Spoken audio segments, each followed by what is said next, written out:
वरिष्ठ कांग्रेस नेता एवं समाजसेवी अनुपम तिवारी ने शनिवार को पत्रकारों से चर्चा करते हुए उप मुख्यमंत्री एवं रीवा विधायक राजेंद्र शुक्ल पर तीखा हमला बोला। उन्होंने कहा कि स्वास्थ्य सेवाओं, नल जल योजनाओं और सरकार की उपलब्धियों को लेकर किए जा रहे दावे वास्तविकता से कोसों दूर हैं और केवल बड़ी बड़ी बातें हैं। अनुपम तिवारी ने आरोप लगाया कि जिले में किसान बोनी के मौसम में खाद के लिए परेशान है, जबकि सरकार विकास के दावे कर रही है। उन्होंने कहा कि नीट परीक्षा पेपर लीक प्रकरण और रीवा की छात्रा आकांक्षा चतुर्वेदी की मौत जैसे गंभीर मामले पर भी सरकार और उप मुख्यमंत्री की ओर से कोई संवेदनशील प्रतिक्रिया सामने नहीं आई। उन्होंने पर्यावरण संरक्षण, निर्माण कार्यों की गुणवत्ता और भ्रष्टाचार का मुद्दा उठाते हुए आरोप लगाया कि शहर में घटिया निर्माण सामग्री का उपयोग किया गया है। साथ ही अस्पतालों, सरकारी कार्यालयों और रेलवे स्टेशन सहित विभिन्न सार्वजनिक संस्थानों में अव्यवस्था और आम जनता के साथ दुर्व्यवहार का आरोप लगाया। कांग्रेस नेता ने कहा कि रीवा में आधे घंटे की बारिश के बाद ही शहर जलमग्न हो जाता है और सीवर व नलों का गंदा पानी सड़कों पर बहने लगता है, जिससे विकास के दावों की पोल खुल जाती है। उन्होंने बिजली कटौती और बढ़े हुए बिजली बिलों को लेकर भी सरकार को घेरा। अनुपम तिवारी ने यह भी आरोप लगाया कि विश्वविद्यालय सहित कई शैक्षणिक संस्थानों में भ्रष्टाचार चरम पर है और उन्हें वैचारिक केंद्र बनाया जाता है। उन्होंने कहा कि रीवा को ठेकेदारों के एक समूह के हवाले कर दिया गया है। अंत में उन्होंने कहा कि इन सभी मुद्दों पर रीवा की जनता उप मुख्यमंत्री राजेंद्र शुक्ल से जवाब और स्पष्ट प्रतिक्रिया चाहती है। कहना चाह रहे हैं, बताइए। अब देखिए, श्री राजेंद्र शुक्ला जी के उपलब्धियों और जो बड़ी बड़ी बातें करते हैं, बड़ी बड़ी डींगे हाँकते हैं, उन पर अब कहूँ क्या, बड़ी हंसी आती है।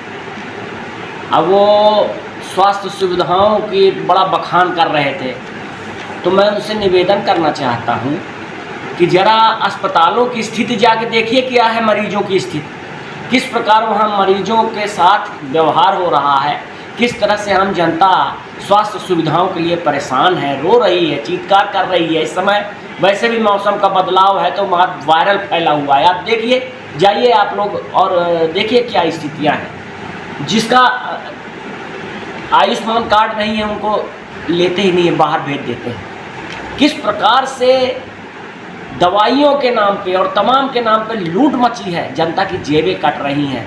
मैं उनसे निवेदन करना चाहता हूं कि आदरणीय मंत्री जी, जरा इस पर भी कुछ बोल दीजिए। बड़ा नल जल योजना आप बता रहे हो, देखिए किस तरह से गंदा पानी लोगों के नलों में आ रहा है। काहे का नल और काहे का जल। आप सीवर लाइन का पानी जनता को भेज रहे हो, जिससे तमाम बीमारियां उत्पन्न हो रही हैं। जरा उस पर भी कुछ बोल दीजिए। और कुछ मुद्दे हैं, आपने तो कह दिया कि रीवा बड़ा पिछड़ा था और हमने रीवा को, हम मालिक हो गए कि हमने रीवा को और रीवा की जनता को कृतार्थ कर दिया। तो अरे हुजूर आला, मैं आपसे कहना चाहता हूँ, जरा किसानों को खाद नहीं मिल पा रही है, थोड़ा उनके ऊपर भी कुछ बोल दीजिए। बोनी का सीजन चल रहा है, नीट में पेपर लीक हो गया, हमारे रीवा की एक नौनिहाल छात्रा आकांक्षा चतुर्वेदी असमय काल के गाल में समा गई। अरे मालिक, जरा उस पर भी कुछ बोल दीजिए।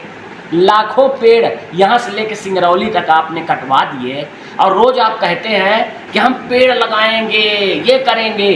अरे मालिक, जरा बताइए कि वो लाखों पेड़, करोड़ों पेड़ कहाँ लगे हैं। हमको भी बताइए कि वो शासन का, जनता का पैसा कहाँ आपने डाला।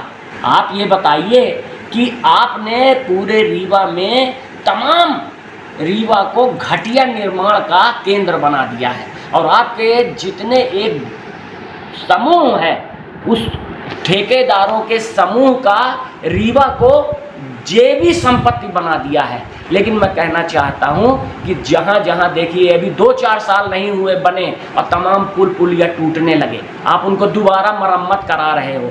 मैं कहता हूं कि जो उनमें मापदंडों के विरुद्ध घटिया निर्माण सामग्री लगी है, और मैं दावे के साथ कहता हूं, ये जो 3rd लेग सिरमौर चौराहा में बना है, सैकड़ों करोड़ का बना है, इसमें मापदंड के अनुसार लोहा नहीं लगा है। अगर लगा हो, तौल के देख ले, काट के कोई, अगर मेरी बात झूठी निकल जाए तो जो आप कहेंगे वो मैं करने तैयार हूँ। इस प्रकार कितनी चीज़ मैं आपसे कहूँ।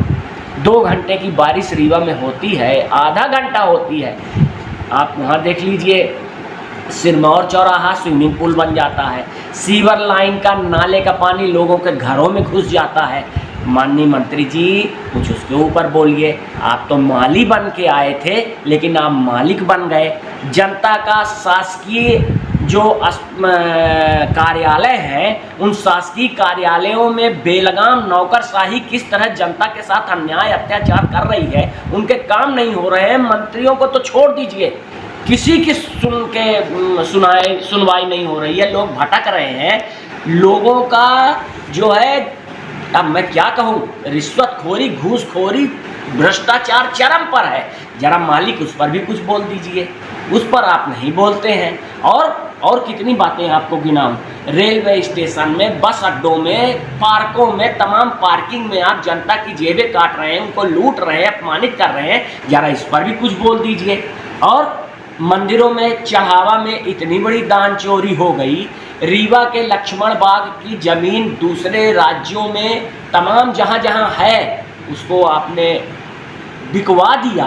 जरा बताइए कि उससे जो पैसा मिला, उस पैसे का रीवा की जनता की, भगवान की उस जमीन का क्या हुआ? मैं पूछना चाहता हूँ आपसे कि अपनी बड़ी बड़ी डींगे हाँकना और अपनी बिरदावली का गायन करना और करवाना बहुत अच्छा आपको लगता होगा, लेकिन मैं पूछना चाहता हूँ कि विश्वविद्यालय जैसी शैक्षणिक उच्च स्तर की संस्था में किस तरह से भ्रष्टाचार मचा है, जहाँ उसको देखिए। आपने तो तमाम शैक्षणिक संस्थाओं को आरएसएस की शाखाओं का अड्डा जरूर बना दिया है, लेकिन उन केंद्रों में किस प्रकार से लोगों के और छात्रों के साथ, नौजवानों के साथ अन्याय अत्याचार हो रहा है। मालिक जरा उस पर भी कुछ बोल दीजिए, तो हम लोग भी थोड़ा समझें कि हाँ, यहाँ के जो जनप्रतिनिधि हैं वो कुछ रीवा की जनता की समस्याओं के बारे में भी बोलते हैं। लोग इस उमस भरी गर्मी में दिन भर लाइट गोल होने से परेशान हैं, उस पर भी कुछ बोल दीजिए। हैं, आप माली बन के आए थे और मालिक बन गए, और रीवा की जनता को, मातृभूमि को आपने कृतार्थ कर दिया। रीवा बड़ा पिछड़ा था, आप सनातनी बनते हो। हमारे सनातन में लिखा है कि माता और पिता, मातृ ऋण और पितृ ऋण, इनको कोई संतान कभी नहीं चुका सकती। और उसमें मातृ ऋण तो सबसे बड़ा है, 7 जन्म में कोई संतान अपने माता का ऋण नहीं चुका सकता। और फिर जन्मभूमि, उससे बड़ी जन्मभूमि से आप बड़े हो गए, आपने जन्मभूमि को बहुत कुछ दे दिया, तो आप तो बड़े महान हैं। तो जरा इन बातों पर भी बताइए।